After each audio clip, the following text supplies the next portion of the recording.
रिया नाम की एक लड़की जो गरीबी और बच्चों की जरूरतों के दबाव में एक ऐसा फैसला लेने पर मजबूर हुई।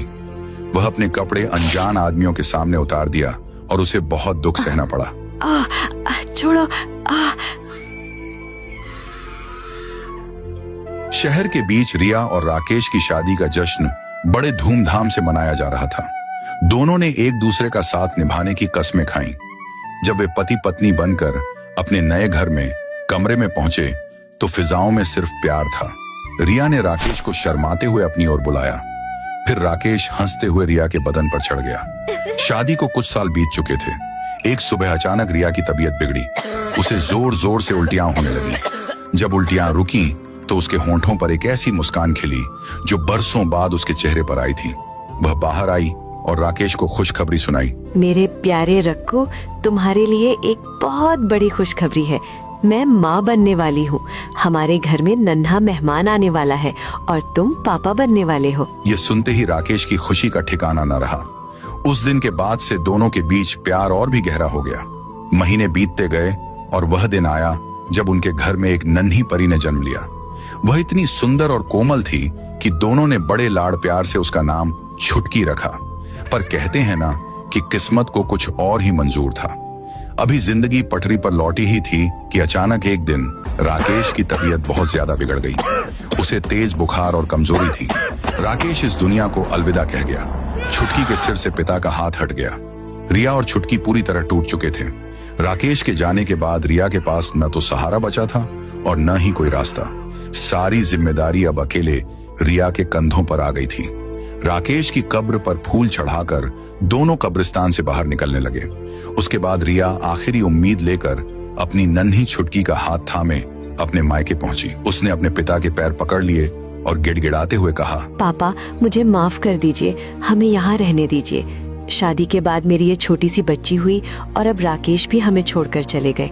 घर में कमाने वाला कोई नहीं है। हम सड़क पर आ गए हैं पापा, प्लीज हमें सहारा दे दीजिए। लेकिन रिया के पिता का दिल पत्थर का हो चुका था। उन्होंने कहा, तेरे जैसी लड़की के साथ ऐसा ही होना चाहिए। हमने तुझसे कितनी बार कहा था कि उस कंगाल राकेश को छोड़ और शर्मा जी के अमीर बेटे से शादी कर ले।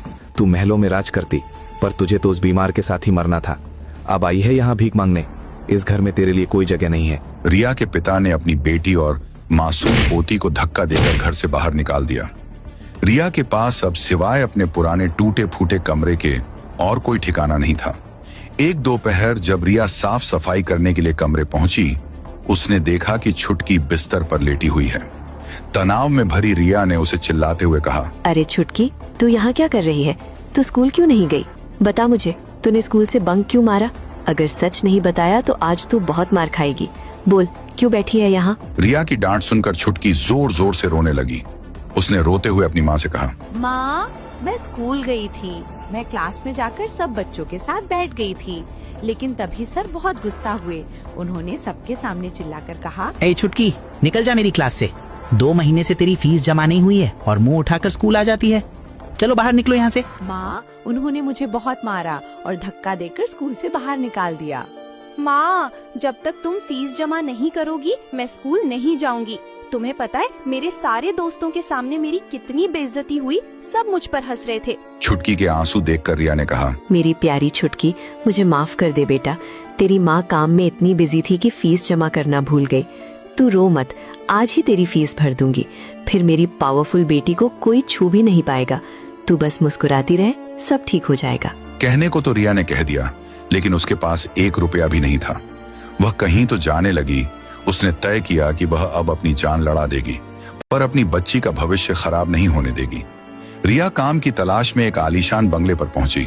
घर की डोरबेल बजाने के बाद वहां के मालिक मालकिन आए। रिया ने हाथ जोड़ते हुए उनसे विनती की, मुझे काम पर रख लीजिए। मैं झाड़ू पोछा खाना सब कर लूंगी। मुझे पैसों की बहुत जरूरत है। मालकिन ने उसे काम पर रख लिया, लेकिन सख्त हिदायत दी कि काम समय पर होना चाहिए। रिया ने रसोई में जाकर जी जान से मेहनत की और बहुत ही स्वादिष्ट खाना बनाया और उन्हें टेबल पर परोसा। खाना खाने के बाद मालकिन ने अपने पति से कहा, जान, मैं पार्लर और पार्टी के लिए जा रही हूँ। मालिक ने कहा, ओके बेबी, आराम से जाओ। और फिर वह चली गई। मालकिन के जाते ही मालिक भी ऊपर के कमरे की ओर चला गया। बचा कुचा काम खत्म करने के लिए रिया वॉश बेसिन के पास गई और वहां शांति से बर्तन धोने लगी। तभी उसे अपने पीछे किसी की आहट सुनाई दी। उसने पलटकर देखा तो वह मालिक था, जो उसे बहुत ही गंदे इशारे कर रहा था। मालिक ने बेशर्मी से कहा, अरे जाने मन, मैंने सुना है तुम्हारा पति मर चुका है। तभी मैं सोचूं कि इतनी हसीन औरत दूसरों के घर झाड़ू पोछा क्यों कर रही है। सुन, मेरे पास एक ऑफर है, मेरे साथ एक रात बिता ले, मैं तुझे मुंह बोले पैसे दूंगा, बड़ा मजा आएगा, चलना। रिया का खून खौल उठा। उसने पूरी ताकत से मालिक के मुंह पर एक जोरदार थप्पड़ जड़ा और चिल्लाई, तेरी हिम्मत कैसे हुई मुझे इस नजर से देखने की? पैसा बहुत हो गया है क्या? बेजाहिल, निकल यहाँ से। थप्पड़ खाते ही मालिक गुस्से से पागल हो गया। तेरी इतनी हिम्मत, तूने मुझे थप्पड़ मारा? अब देख मैं तेरा क्या हाल करता हूँ। और वह वहशी दरिंदा रिया के बदन पर झपट पड़ा। घर के अंदर से रिया की चीखें गूंजने लगी। छोड़ मुझे कुत्ते, रुक तुझे बताती हूँ। छोड़। रिया ने अपनी पूरी ताकत लगाई, उसे धक्का दिया और जैसे तैसे अपनी जान बचाकर उस घर से भागी। अगले दिन रिया की एक पड़ोसन को रिया की हालत देख उस पर तरस आ गया। उसने रिया को जॉन भाई के बारे में बताया। अरे रिया, तू पैसों की चिंता क्यों करती है? देख, पैसे तुझे आसानी से मिल जाएंगे। तू एयरपोर्ट के पास एकदम कोने में जॉन भाई के कपड़ों की दुकान पर जा। वे किश्तों पर कपड़े देते हैं। तू वहाँ से माल उठा, अपना छोटा सा बिजनेस शुरू कर और धीरे धीरे उन्हें पैसे लौटा देना। पड़ोसन की बात सुनकर रिया के मुरझाए चेहरे पर एक हल्की सी मुस्कान आई। उसे लगा कि शायद ऊपर वाले ने उसके लिए कोई रास्ता खोल दिया है। वह बिना वक्त गंवाए जॉन की दुकान की ओर चल पड़ी। दुकान पर पहुंचकर रिया ने काउंटर पर खड़े जॉन से सीधे शब्दों में अपनी मजबूरी बताई। कपड़े दिखाने से पहले मेरी बात सुन लीजिए। मेरे पास अभी पैसे नहीं हैं, पर मैंने सुना है कि आप किस्तों पर कपड़े देते हैं। मुझे अपनी बच्ची की स्कूल की फीस भरनी है। आप मुझे कपड़े और ड्रेस दे दीजिए, मैं 2 हफ्ते के अंदर आपकी पहली किस्त चुका दूंगी। जॉन ने रिया को ऊपर से नीचे तक देखा और बोला, ओके मैम, मैं तुम्हें सामान तो दे दूंगा, लेकिन मेरी 2 शर्तें हैं। अगर मंजूर हो तभी बात आगे बढ़ेगी, वरना चुपचाप चली जाना। रिया को लगा कि शायद कोई कागजी बात होगी। उसने कहा, कैसी शर्त? अगर कोई स्टैम्प, पेपर या डॉक्यूमेंट साइन करना है तो मैं तैयार हूँ। पहली शर्त, तुम्हें अपने पूरे कपड़े उतारने होंगे। हम उसी हालत में तुम्हारा सिर से लेकर पैर तक वीडियो बनाएंगे। ये वीडियो हमारे पास तब तक गारंटी के तौर पर रहेगी जब तक तुम पूरी रकम नहीं चुका देती। अगर तुमने पैसे देने में देरी की तो ये वीडियो गंदी वेबसाइट्स पर अपलोड कर दी जाएगी। दूसरी शर्त, अगर पहली शर्त मंजूर नहीं तो तुम्हें हमारे साथ जिस्मानी ताल्लुक बनाने होंगे। जब भी हम तुम्हें कॉल करेंगे तुम्हें आना होगा, और ये एक बार नहीं। तब तक चलेगा जब तक तुम्हारी सारी किस्तें खत्म नहीं हो जाती। शर्तें सुनते ही रिया का शरीर गुस्से से कांपने लगा। तुम लोग इंसान हो या दरिंदे, मैं इस तरीके से कपड़े बिल्कुल नहीं लूंगी। तुम किस्त वसूल रहे हो या किसी की इज्जत? छी। रिया बिना पीछे मुड़े उस दुकान से बाहर निकल गई। अपनों ने ठुकराया, नौकरी में शोषण हुआ और अब व्यापार के नाम पर उसकी मर्यादा मांगी गई। अपनी मासूम बच्ची छुटकी का चेहरा और उसकी स्कूल की फीस याद करते हुए वह मजबूरन रास्ते के किनारे फर्श पर बैठकर भीख मांगने लगी। तभी वहां से अज्जू भाई गुजरे। उन्होंने जब एक महिला को इस हाल में भीख मांगते देखा तो उन्होंने बिना कुछ पूछे रिया को कुछ पैसे दे दिए। रिया ने थैंक्स कहा। फिर अज्जू भाई वहां से चले गए। रिया अभी बैठी ही थी कि तभी राई स्टार नाम का एक व्यक्ति वहां से गुजरा। राई स्टार ने रिया के पास आकर बड़े ही शालीन लहजे में पूछा, अरे तुम तो एक अच्छे घर की लगती हो। तुम्हारे कपड़े और तुम्हारी ऐसी क्या मजबूरी आन पड़ी है जो तुम्हें यहाँ रास्ते किनारे भीख मांगनी पड़ रही है? पूछना तो नहीं चाहिए, पर तुम्हें देखकर ऐसा लगा कि मुझे तुम्हारी मदद करनी चाहिए। रिया ने अपना सारा दुख राई स्टार के सामने रख दिया। उसने बताया कि कैसे पति की मौत के बाद वह अकेली पड़ गई, कैसे उसके पिता ने उसे ठुकराया और कैसे दुकानदार ने उसकी मजबूरी का फायदा उठाकर उसकी अस्मत का सौदा करने की कोशिश की। सब कुछ सुनकर राई स्टार को बहुत दुख हुआ। उसने रिया से कहा, ओ तो ये बात है, लेकिन अब तुम्हें चिंता करने की जरूरत नहीं है। तो मेरे साथ चलो, मैं तुम्हें कोई काम देता हूँ। रिया ने डरी हुई आवाज में कहा, नहीं, मैं अब किसी पर भरोसा नहीं कर सकती। तुम भी बाकियों की तरह होगे जो मेरी मजबूरी का फायदा उठाकर मेरे जिस्म के साथ खेलना चाहते होंगे। राई स्टार ने मुस्कुराते हुए समझाया, मैं तुम्हारे साथ ऐसा क्यों करूंगा? मैं एक प्रतिष्ठित बिजनेसमैन हूँ। मेरा मकसद तुम्हें नीचा दिखाना नहीं, बल्कि तुम्हें अपने पैरों पर खड़ा करना है। बस एक बार मुझ पर यकीन करके देखो। रिया ने राई स्टार की आंखों में सच्चाई देखी और उसके साथ चल दी। राई स्टार उसे गांव के एक होटल के पास ले आया। राई स्टार ने कहा, देखो रिया, ये होटल गया है। पहले मैं खुद इसे चलाता था, लेकिन अब मेरे पास और भी काम है। आज से ये होटल तुम्हारा हुआ। तुम इसे संभालो, इसे चलाओ और इससे होने वाली कमाई से अपनी और अपनी बेटी की जिंदगी संवारो। ये सुनकर रिया की आंखों में खुशी के आंसू आ गए। उसने हाथ जोड़कर कहा, आपका बहुत बहुत धन्यवाद। मैं आपका ये एहसान कभी नहीं भूलूंगी। रिया अब उस होटल की जिम्मेदारी संभालने लगी।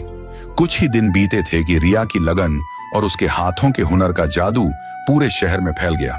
राइस स्टार ने जो होटल उसे सौंपा था वह अब ग्राहकों से लबालब रहने लगा।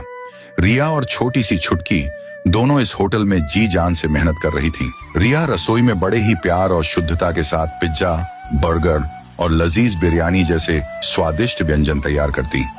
छुटकी भी अपनी माँ का पूरा साथ देती। वह अपनी मासूम मुस्कान के साथ ग्राहकों को खाना सर्व करती। जब ग्राहक रिया के हाथ का बना स्वादिष्ट खाना खाते तो काउंटर पर जाकर पैसे देते थे और रिया की खूब तारीफ भी करते। रिया अब सिर्फ एक कर्मचारी नहीं बल्कि एक असली बिजनेसवुमन की तरह सोचने लगी थी।